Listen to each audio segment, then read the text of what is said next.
By whom, however, could Pope Leo III be tried? Who was qualified to pass judgment on the Vicar of Christ? In normal circumstances, the only possible answer to that question would have been the emperor at Constantinople, but the imperial throne at that time was occupied by a woman, the Empress Irene. The fact that she was notorious for having blinded and murdered her own son was, in the minds of both Leo and Charles, almost immaterial. It was enough that she was female. By the old Salic law, women were debarred from ruling.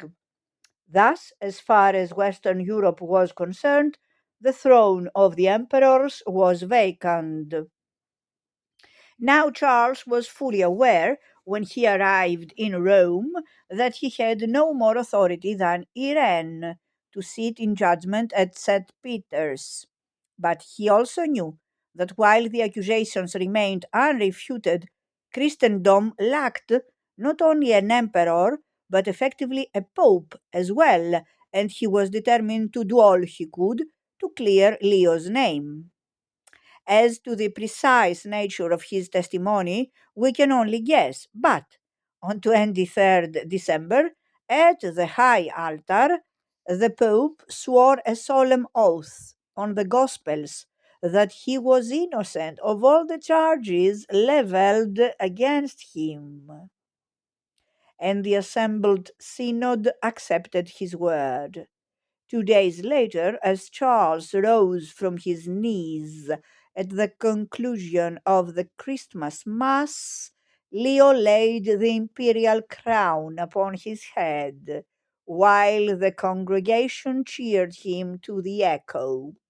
He had received, as his enemies were quick to point out, only a title. The crown brought with it not a single new subject or soldier, nor an acre of new territory. But that title was of more lasting significance than any number of conquests. It meant that the Holy Roman Empire was born, and after more than 300 years, there was once again an emperor in Western Europe.